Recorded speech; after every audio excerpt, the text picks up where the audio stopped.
Com isso, vamos para o nosso entrevistado do dia, sem mais delongas, é o Marcos Picalho, diretor de gestão da Associação Nacional da Empresa de Transportes Urbanos, a ANTU. Marcos, muito obrigada pela sua presença. Deixa eu explicar qual é o tema que a gente vai abordar. Um outro tópico que está sob estudo do governo Lula, o ministro da Fazenda, Fernando Haddad, já anunciou isso publicamente, que é a tarifa zero no transporte público, não cobrar mais pelas passagens de ônibus urbanos em todo o país. Isso está sob estudo no governo, tem um custo grande para os cofres públicos, segundo estimativa da CNT, a Confederação Nacional dos Transportes, seriam 90 bilhões de reais por ano. Isso é muito dinheiro. A gente tem até aqui algumas telas para mostrar o que já entrou em vigor, mas antes eu queria perguntar para o Marcos sobre a possibilidade, isso é viável, é realista? Depois a gente fala sobre o que já acontece no Brasil em algumas cidades, que algumas cidades já adotam tarifa zero, então certamente a gente tem modelos de sucesso e não. Mas antes eu quero te perguntar sobre essa proposta do governo. Como é que você encara, como é que você recebeu isso e a viabilidade de colocar isso em prática? Marcos, bom dia. Bom dia, Amanda. Eu acredito que nosso segmento, que é o segmento dos operadores de ônibus urbanos no Brasil, né, enfrenta essa realidade desse estudo governamental com muita cautela e até com alguma preocupação em função do porte, né, que pode assumir essa política pública. Você falou aí nos valores que estão envolvidos, né, na aplicação dessa política pública, e além disso, ela tem uma complexidade grande, porque ela envolve os outros entes federativos. Né? Estados e municípios são os responsáveis pela gestão dos sistemas de transporte público nas regiões metropolitanas, os estados e nos municípios, né, são eles que são os responsáveis pela gestão. Então, toda negociação em cima de uma política pública desse tipo envolve naturalmente né, a participação na negociação desses entes federativos. Então, não é uma decisão só da União. Nós acreditamos que uma política pública nesse sentido teria que ser num processo de adesão, né? Um programa que pode ser patrocinado pela União, mas que teria obrigatoriamente que ter a adesão dos estados, no caso das regiões metropolitanas, e dos estados e dos municípios, no caso das cidades brasileiras. Entendi. Então, é um processo que ele não se dá de forma imediata, tem que ser gradual, tem que ser gradativo e tem que ter a contribuição de estados e municípios, que, afinal de contas, o custo é muito grande para os cofres públicos, né, Marcos? Deixa eu mostrar aqui as telas que a gente separou, aliás, um material fornecido pela própria associação, pela própria ANTU. A tarifa zero universal que já existe em várias cidades aqui, elas são separadas por milhares de habitantes, acima de 100 mil habitantes, que o negócio começa a ficar, a brincadeira começa a ficar mais cara, são apenas 12 cidades, né? Se você contar todas, tem tarifa zero universal no Brasil, para todas as, né, para todos os dias da semana, todas as faixas de renda, são 127. Aí tem a tarifa zero parcial e tem a tarifa zero parcial e universal, se a gente contar todas elas, são 154. Passando para a próxima tela, por favor, e aí tem por região, Sudeste, que tem maior número de cidades que aderiram à tarifa zero, 102, e para a próxima, aqui, olha, a gente tem tarifa zero nas capitais brasileiras. Olha ali, São Paulo, por exemplo, tem uma tarifa zero implementada em dezembro de 2023, funciona apenas aos domingos e só para ônibus municipais. A prefeitura estima um custo anual de 283 milhões de reais com a medida. Aí eu te pergunto, Marcos, qual seria a complexidade de implantar, por exemplo, uma tarifa zero universal numa cidade do porte do tamanho de São Paulo? É uma tarefa realmente complexa, principalmente porque São Paulo está no centro de uma região metropolitana, né, que envolve mais de 30 municípios, e isso tudo representa mudança, né, nos hábitos da população. né? É preciso que essa política seja integrada, né? São Paulo tem hoje uma política de tarifa zero nos ônibus aos domingos e os metrôs e os trens metropolitanos que atendem aquela cidade não têm essa tarifa zero, né? Isso pode até funcionar nos domingos, as viagens são menores, são viagens por outros motivos que não trabalho e estudo, mas quando você enfrenta essa rotina diária, existem preocupações bastante grandes no sentido de você garantir, né, essa ir e vir da população para as suas obrigações cotidianas, né? Então não é um processo simples, é um processo que tem que ser feito em conjunto, principalmente nas regiões metropolitanas, e aí você envolve a gestão estadual e a gestão municipal, que é, inclusive, definida como competência exclusiva desses entes federados na Constituição Federal. Dá um exemplo da maior cidade, hoje acho que é Caucaia, né, no Ceará, a cidade com maior número de habitantes que implementa a tarifa zero universal e se é uma história de êxito, de sucesso ou não, os prós e contras da experiência que a gente já tem implementada no Brasil. Nós temos, assim, como você mostrou nos gráficos, Amanda, a maioria das cidades brasileiras que praticam tarifa zero são cidades com abaixo de 50 mil habitantes, né? Então, são cidades que têm sistemas de transporte público bastante simples, né? Com poucos ônibus em operação e com custos relativamente baixos que é possível você encaixar isso nos orçamentos municipais. O caso de Caucaia é uma cidade que está situada na região metropolitana de Fortaleza, né? E tem aí da ordem de 300 mil habitantes, mas tem algumas características especiais, né? É uma cidade que tem um transporte intermunicipal grande, né? De pessoas que vão para a capital trabalhar, estudar, né? E o transporte intramunicipal da cidade é um transporte menor, né?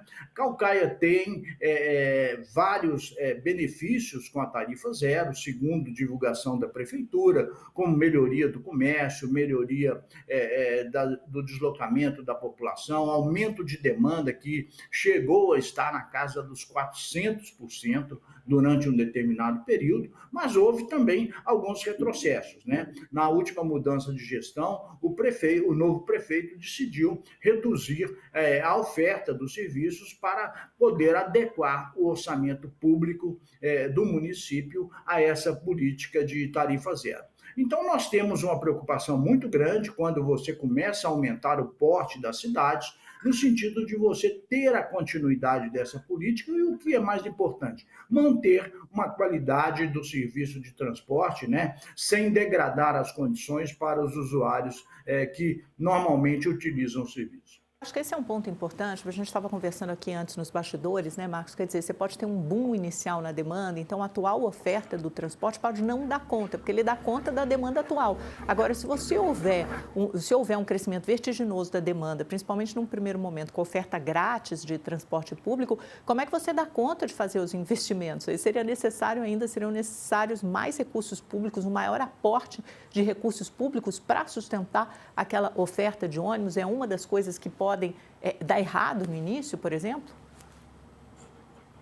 Sim, realmente essa é uma preocupação, um aumento da demanda que vai exigir também uma contrapartida da oferta dos serviços e isso interfere diretamente nos custos, né? Então é muito importante levar isso em consideração desde os estudos iniciais para que não seja pego de surpresa com a necessidade de você ter que aportar mais recursos para manter essa política pública. Normalmente, nós estamos trabalhando, né, com um aumento de oferta da ordem aí de entre 20% e 40%, que é um processo que a gente tem observado na grande maioria das cidades. Então, há necessidade realmente de o planejamento dessa política pública considerar a necessidade futura de um aumento de oferta e, portanto, de um aumento de custos. Trocando em miúdos, então, isso que a gente está dando aí na nossa tarja, noticiando, esse custo de 90 bilhões de reais, ele pode facilmente escalar 20% ou 30% num horizonte curto de tempo, no primeiro ou no segundo ano de implementação. É isso? É disso que a gente está falando? É justamente isso que a gente está falando. É a necessidade de você adequar a oferta para não degradar a qualidade dos serviços. Agora, Marcos, então isso te parece mais uma plataforma política eleitoreira às vésperas da eleição do que algo factível? Olha, nós estamos tendo no Brasil, depois do período da pandemia, né, uma mudança no modelo de financiamento do transporte público coletivo, né? Para você ter uma ideia, além dessas cidades hoje no Brasil que praticam alguma política de tarifa zero, nós temos outras 265 cidades praticando subsídio público ao transporte, né? Esses subsídios variam de cidade para cidade. Tem cidades que dão subsídios de 5% do custo total do serviço, tem outras, igual Brasília, que chegam a 75% do custo total do serviço. Então, é uma política de financiamento de forma que você tira do usuário do transporte público coletivo a obrigação de pagar 100% dos custos. Uma parte desses custos é assumida pelos orçamentos públicos, né? É Então, para todos os essa usuários, política né? ela já vem É. De baixa e como? média, é para todos os usuários, alguém de baixa, média renda, quem tem capacidade de pagar o transporte público ou quem não tem, não, acaba não sendo uma política pública tão focalizada, ela pega um universo maior de pessoas e além do financiamento do setor público para custear essa medida, tem alguma outra fonte de recursos que entraria no modelo desses? Olha, uma fonte que nós hoje temos, né, garantida e que é uma fonte muito significativa é o Vale Transporte, né? O Vale Transporte representa hoje alguma coisa em torno de 35% do custo do setor. É uma contribuição do empregador para a manutenção dos sistemas de transporte público coletivo, né? E essa fonte seguramente tem que ser considerada numa cesta de fontes, né, que vai envolver os três entes federativos, a União, os estados e os municípios, né, para compor os recursos necessários para manter essa política pública. Agora, Marcos, do ponto de vista do êxito, né, eu li no estudo de vocês, é longo, tem mais de 30 páginas e tem algumas experiências muito interessantes de um boom no comércio local, principalmente no início. Quando você tem um trânsito maior de pessoas na cidade, você dinamiza o comércio, você aumenta as vendas do comércio, isso dinamiza a economia. Há esses exemplos também. Eu gostaria que você citasse algum exemplo internacional, numa cidade maior, que pode servir como inspiração para um futuro modelo no Brasil.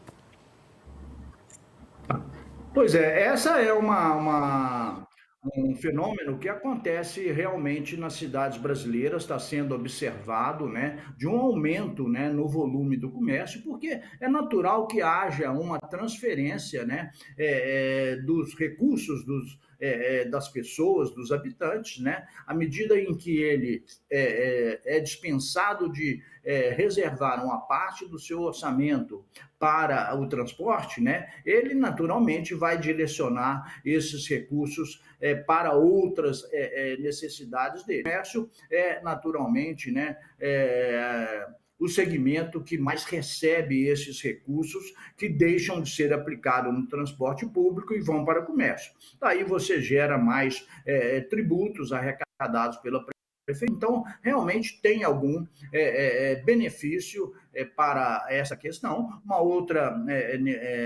Outro benefício, claro, é da inclusão social, né? Aquelas pessoas que não utilizavam esse serviço público, porque não tinham realmente recursos para poder utilizar, elas passam, então, a contar, né, com uma maior inclusão social, com acesso a outros serviços, né, como saúde, educação e o próprio lazer.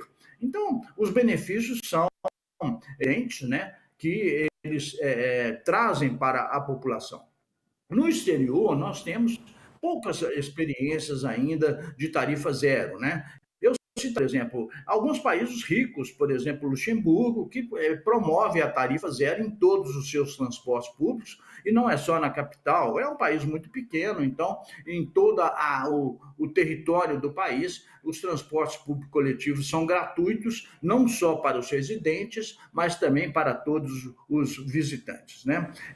Nós temos outras experiências, né, como Tallinn, na Estônia, Belgrado, na Sérvia, Montpellier, na França, né? e Cascais, em Portugal, que tem tarifa zero, mas uma tarifa zero restrita aos residentes dessa cidade, né? Então, um turista que vai visitar ou uma pessoa de uma outra cidade que está ali em viagem, ela paga normalmente a tarifa. É, Então, daí é um outro fato importante, né? Que essa tarifa zero, ela, a rigor, ela não pode dispensar algum tipo de controle de acesso nesses sim. sistemas de transporte público, porque é a ferramenta que você conta para poder planejar e organizar, né, as necessidades que vão aparecer na política. Senão você leva um susto, né? Essas experiências internacionais que você citou são cidades muito menores e em países muito mais ricos que o Brasil. Acho que, enfim, ainda parece mais um sonho, uma coisa meio utópica do que uma realidade próxima